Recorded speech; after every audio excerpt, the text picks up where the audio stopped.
So, with eminent personalities like you playing today, audience getting mesmerized is a foregone conclusion. But how was your experience? Getting on stage with Rashid, it was, sublime as far as I could tell. We just somehow, it was just there.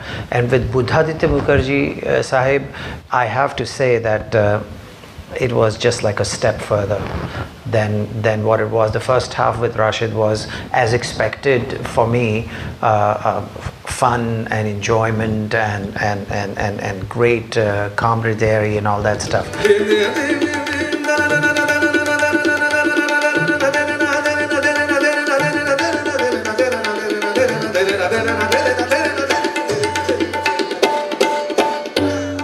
To be able to play with someone like Buddhaditya ji's caliber of an artist who's of a very high status, and then you hear him play like in the same vein as great ustads like Vilayat Khan Sahab, you tend to go back into that world, and then to be able to pull out information, tabla information that I've heard great maestros play with those other great maestros, and see that this was the place to be able to showcase that with someone of the stature of Buddhaditya Mukherjee was really a very special moment.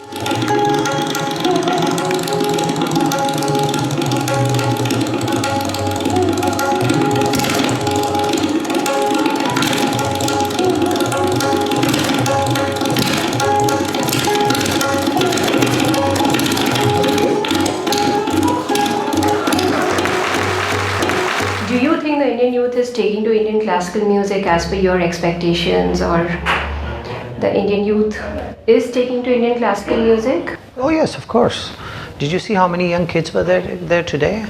I mean, from the age of 6, 5 on up to whatever. I just met some people who were 85 years old. So you have a whole gamut, from 5 years old to 85 years old. And they were all equally enjoying themselves and having fun with the music. And I have to say, you see, the thing is, we tend to think that Indian classical music should be as popular music. It cannot be.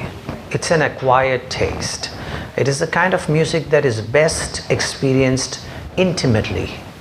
And so it needs to be in this kind of an environment where the concert hall is just the right size and you can see the people and connect eye to eye.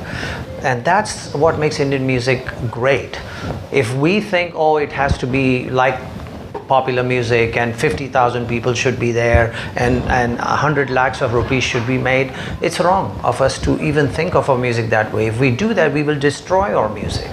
We will totally annihilate it, and there's no reason to do that. So as far as the reach of the Indian music without the disturbance of the character of it, the music is incredibly successful. The purist might feel that, blah, blah, blah. But the purists who have listened to the great masters and responded to their kind of music, they are still living in that moment. So for them to be able to respond to Buddhaditya Mukherjee or Shahid Parvez or Niladri Kumar or anybody, it's like for them it's very important to say, oh, when we were listening to the music, what incredible thing.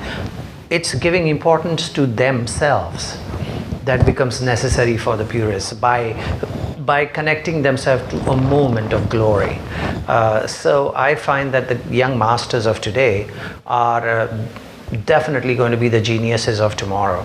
And so the music is great. I know the youth audiences today will stay with this music and will grow with it and will always be with us. In today's day and age where most of the things begin with the computer, Google, net, do you think technology can really be used to Of course. teach? Not only it can really be, it is being used.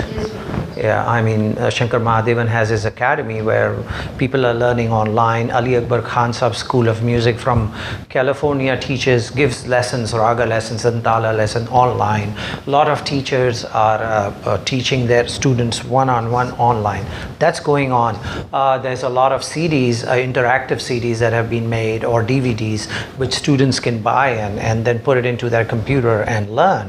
All that is going on. Internet is helping, YouTube is helping. helping, Facebook is helping, tweets are helping. I think if I'm not wrong, I think that there is a new phase of appreciation of music that's coming into vogue now, and media or Google or internet or whatever it is a major part of it. And what this means is that the appreciation of Indian music or classical music or traditional music or folk music, whatever you want to call it, is going to grow by leaps and bounds. And the fan following, I imagine, would increase 1,000-fold, if not more.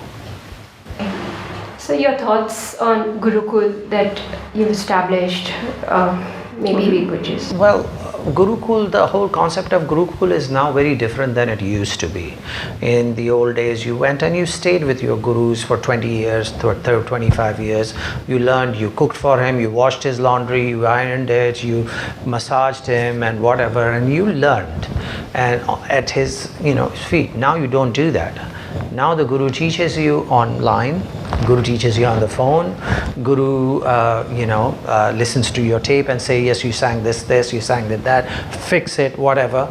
And you once in a while you see your Guru and get an one-on-one lesson. So it's changed. But what's happened is the great masters of today, when you talk about people like Amjad Ali Khan Sahab or Pandit Jasraj or Shiv Kumar Sharma ji or Hari Prasad Chaurasia, they've taken upon themselves to make themselves available to their students on one-on-one basis. So you find them, Hariji with his Vrindavan or Shivji, not with his Vrindavan, but at his home. He meets with his students daily. He has set aside time where students come to him and study with him. So they're not staying with him, but they're studying with him. They come from Japan or America or Kolkata or Hyderabad or Chennai or wherever, and they learn. So that's what's happening. My father established a school here, Ustaad Allah Rakha Institute, and the students come there, and my brother and I, we both teach there and do this. Every year I get together with my students in a retreat where we spend about 2 weeks together and we live together. We get up and we do yoga together, we practice together, and we eat together and all that stuff. So we are all taking our time and trying to make it available to the students. So that kind of thing is going on, but the living in an ashram kind of thing does not exist anymore. But I think it's better because now a student is more well-rounded than he used to be in the old days, because in the old days he had this one guru's point of view and that was it. But today he not only is learning from his guru, but he's seeing all around him through on the computer or wherever all the gurus, all the maestros, and getting inspiration and information and knowledge that he can or she can utilize and use in the music that they're presenting. So that's great. I think it's fabulous. And you think Indian classical music is getting enough support, especially from the corporate sector, and your advice on that? I think the corporate sector used to support in a different way in the, say, about 15 years ago. They would sponsor festivals, music festivals and whatnot, and there were many of those. And so there was a lot going on. Individual concerts were going on and of great masters and stuff. Now that has gone down, and the reason for that is that the corporates have decided that they can support the music by having their own corporate events. And so what they're doing is they're hiring the musicians to come and perform in their own corporate events as opposed to sponsoring festivals or public concerts. So in that way they are supporting the artists and to earn a living and perform and be well off so that they could in turn support their own students. That's what's happening. But they are in some ways ending up depriving normal common people from being able to regularly listen to these artists because of lack of financial support for the, I mean, when you book a hall like say Shanmukhanand Hall, you have to pay like 2.5 lakhs of rupees just to rent it. So to be able to do a concert of an artist costs like 15 lakhs with advertising and accompanists and whatnot and everything. So keeping that in mind, it is now becoming a little difficult through this focused corporate events that are happening in their own world, and that's changed. You've been associated with Tata Capital in the past, so your comments on what they are doing in the field of music, as well as what, as per you, is the spirit of doing right. Well, what the spirit of doing right is to be able to, I imagine, stand behind whatever you do. For me to be able to play, for instance, I played with Budhaditya Mukherjee Sahib today. I didn't play aggressive like I normally would do. I stayed in the back because that's what was required. That's what was needed. So if 50 fans of mine call me up and say, "What is this? We came all the way to listen to you and didn't even play." To me, that wasn't important. What was important was that I do what was right for the moment, and standing behind it. So that is the main thing as far as I'm concerned. Thanks so much for being patient with us. My pleasure.